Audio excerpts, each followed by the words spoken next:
¿Qué tal, amigos? Mirad, hoy me gustaría hablar de un caso muy conocido en España. Yo creo que es uno de los casos más reconocidos en España y a nivel europeo. En cuanto a ufología, también uno de los más reconocidos porque tenemos más ingredientes y tenemos más datos. De hecho, el gobierno español ha desclasificado hace poco tiempo bastantes datos, testimonios, incluso alguna otra fotografía, etcétera. De hecho, el protagonista, uno de los pilotos de uno de los cazas que salió en busca de estos aparatos ovnis, es un habitual de programas del misterio tipo Cuarto Milenio, etcétera.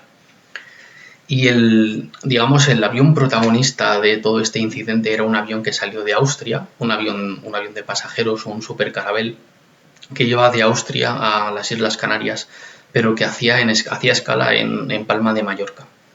El piloto se llamaba Ramón Zuazú y bueno, él fue testigo de lo imposible, como tantos otros casos, fue testigo de un avistamiento ovni, un avistamiento múltiple porque fueron varias luces y también múltiple por el motivo de que no fue solo testigo él, sino que también su copiloto fue testigo y toda la tripulación que llevaba atrás, que eran varios cientos de personas, con lo cual no solo puso el aparato OVNI no solo puso en riesgo la vida del tripulante, del copiloto y el piloto, sino de todas las personas que iban detrás. Estamos hablando del año 1979. En estos momentos los radares no estaban tan sofisticadamente desarrollados como ahora, pero ahora tenemos todavía muchísimos problemas para detectar este tipo de aeronaves desconocidas, por eso les llamamos ovnis. De todas formas, cada 10 o 20 años se van desclasificando documentos y tenemos la fortuna de que por ley los países pseudo desarrollados o modernos, como por ejemplo España, tienen por ley desclasificar este tipo de documentos y vamos conociendo cada vez más acerca de estos datos. Y gracias a esto vamos conociendo más acerca de casos como el de Manises, que es increíble. Pues bien, todo empezó con este aparato, con este supercarabel, que es un avión de pasajeros que estaba cerca de Palma de Mallorca para tener que hacer escala y luego ir a las Islas Canarias, cuando de repente ven una serie de luces extrañas de colores parpadeantes entre rojo, entre blanco, entre verde, y veían que se dirigía cada vez más cerca de la aeronave. Entonces, claro, empezaron a hablar, el piloto, el copiloto, tuvieron una conversación entre ellos, cada vez más, con más ansiedad en el tono de voz, etcétera, etcétera, y entonces llegaron a la conclusión de que había incluso posibilidad de riesgo de colisión, con lo cual la situación empezó a adquirir unos tintes y en fin, un riesgo bastante grande, ¿no? Porque ya os digo que no es un avión monoplaza, sino que es un avión de pasajeros y tienen que velar por la seguridad de los pasajeros y son varios cientos de personas. Con lo cual el nerviosismo también se apoderó de ellos, aunque son profesionales, porque estaban siendo testigos de algo que era absolutamente imposible. Ellos están acostumbrados a ver aviones de todo tipo, tanto militares como civiles, pero eso no correspondía a algo normal. Entonces, obviamente, se ponen en comunicación con las torres de los aeropuertos, con el centro de control, etcétera. En este caso creo que era el centro de control de Torrejón de Ardoz de Madrid y también el centro de control de Barcelona, que en ese entonces eran los dos centros, supongo que como ahora, los dos centros neurálgicos del tráfico aéreo nacional de España. Entonces, para su propia seguridad y para ver realmente qué era lo que estaba pasando, el centro de control nacional, al ver en las pantallas que verdaderamente no hay ningún tipo de aparato civil ni militar por esa zona, claro, porque este buen piloto les dice al centro de control que por favor miren si en sus pantallas hay algún aparato que esté por ahí volando, o algún tipo de avioneta o algún tipo de avión militar que esté algún tipo de maniobra, de ejercicio, etcétera. Entonces le corroboran que no. Le dicen, oiga, aquí no tenemos ningún avión militar, eso se tratará de una paridolia o de algún tipo de error suyo, no es nada, será algún fenómeno celeste o no podemos cómo ayudarle porque nosotros no tenemos en pantalla ningún tipo de avión en el radar. Entonces, como el piloto y el copiloto siguen viéndolo y siguen manifestando esas luces, y además la azafata también está nerviosa, las azafatas, la gente, la tripulación, etcétera, al final le piden al centro de control que por favor envíen algún tipo de avión militar para por lo menos escoltarles, porque el nerviosismo va increciendo, va en aumento. Entonces el piloto al final ya solicita que por favor envíen un avión militar, un Mirage F1, que al final es lo que envía el Ministerio de Defensa del Ejército Español, ya con un poco de retraso porque lo tenía que haber enviado antes, pero claro, no es una situación, como comprenderéis, muy normal. Entonces lo envían y también se registra que estos pilotos del Ejército Español, que uno es Fernando Cámara, que es bastante conocido, también dice que ve estas luces tan extrañas. De hecho, Fernando Cámara dice que él tiene que poner su avión caza en una velocidad de 1,4 Mach, que es una velocidad en la que en un ejercicio normal nunca la pone. Él dice, de hecho, en entrevistas posteriores, etcétera, él ha dicho que su avión tuvo que ponerle una velocidad prácticamente de combate, nunca ha tenido que ponerle una velocidad así. ¿Por qué? Porque esas cosas, esos platillos volantes iban a una velocidad que él nunca había visto jamás. Entonces tuvo que ponerlo a una velocidad en la que él nunca se imaginó que iba a tener que ponerlo. Dice que era imposible alcanzarlos. Y también detalló luego en informes esas luces rojas, esas luces blancas de las que hablaba el piloto, con lo cual el piloto no se imaginaba las cosas, obviamente. Luego nos hacen creer que se imaginaba cosas, que estaba loco, un señor que era ingeniero, en fin, todas estas cosas que nos han querido vender siempre, ¿no?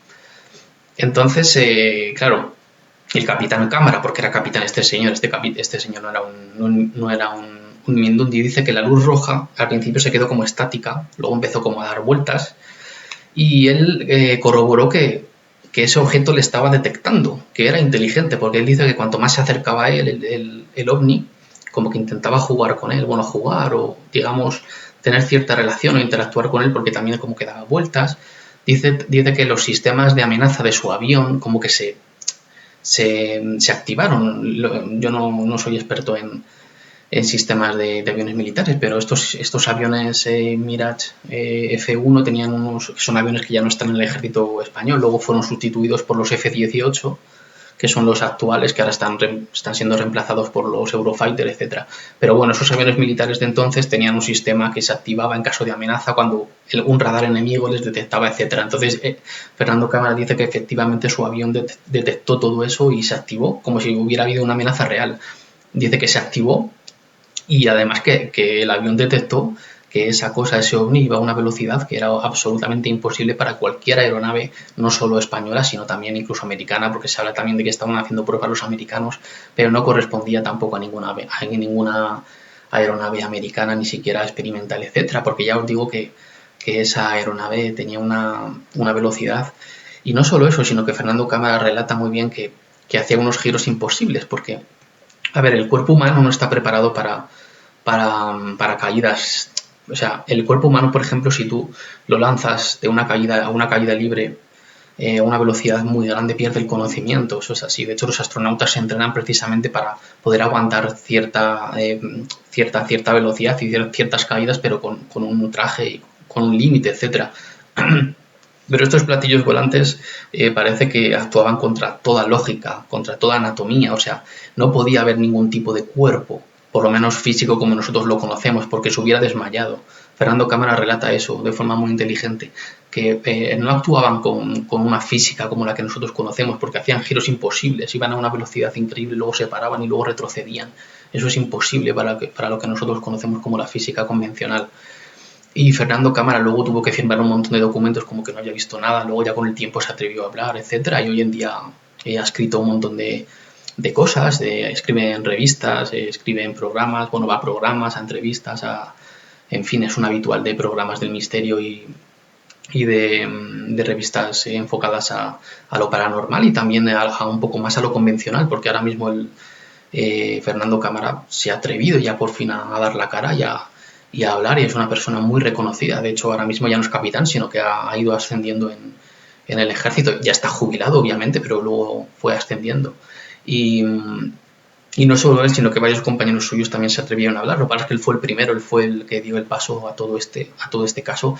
El avión, por supuesto, después de ser escoltado, tuvo que hacer un aterrizaje de emergencia en el aeropuerto de Manises de Valencia, de ahí el nombre del caso del caso de Manises, de ahí el famoso caso. Por supuesto, luego todos el piloto, las azafatas, el copiloto tuvieron que firmar un parte de que no habían visto absolutamente nada y tuvieron que ver cómo sus familias y sus seres queridos corrían incluso el riesgo de ser incluso amenazados y todo. Hasta hace ya muy poco, por ciertos individuos presuntamente del gobierno de entonces, no de ahora, claro, las cosas han ido cambiando, pero fue un caso que dejó estupefactos a propios y extraños. ¿Por qué? Por la complejidad del caso en sí y sobre todo del número tan grande de testimonios. Hablamos de cientos de personas que estuvieron en un avión durante mucho tiempo viendo algo que era imposible, que era ver varios platillos volantes dando vueltas constantes alrededor de un avión comercial. Y luego los pilotos militares los pilotos militares están acostumbrados a ver cosas increíbles, están acostumbrados a manejar velocidades subsónicas y supersónicas. Entonces, de repente ven algo que no corresponde a este mundo y ellos lo saben. Ellos lo saben y luego algunos se atrevió a hablar y otros no. Pero este caso dio la vuelta al mundo.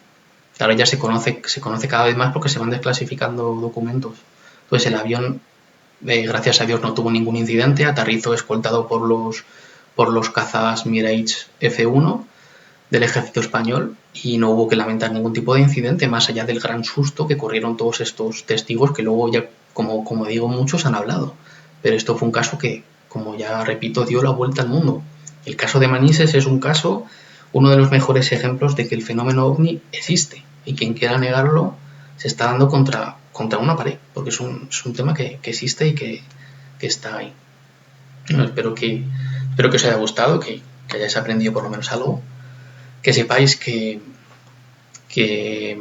los ovnis es un fenómeno que no sabemos lo que es, que cada año se van reuniendo más pruebas y más pruebas y más pruebas. Hay mucha desinformación también, tened cuidado con eso porque hay mucha gente que dice saber lo que es y realmente lo único que hace es meter a la coctelera datos y datos y no tiene ni pajolera idea. Lo único que sabemos es que no sabemos nada. Es un fenómeno que lleva persiguiendo y acompañando a la humanidad desde tiempos inmemoriales y sin embargo no tenemos ni idea de lo que es. Desde luego, en mi opinión, no es algo que corresponda a la humanidad, no tenemos relación con ello, no son tampoco naves experimentales de ningún ejército del mundo, porque no corresponde a tecnología humana que tengamos nosotros, pero desde luego tampoco se puede afirmar con rotundidad que sean naves de un mundo lejano que vengan aquí para asustar a una nave comercial y luego irse a su planeta, ¿no? Eso también es un poco extraño. Desde luego seguiremos con este misterio, seguiremos atentos a nuevos casos y nada, yo os mando un saludo por aquí.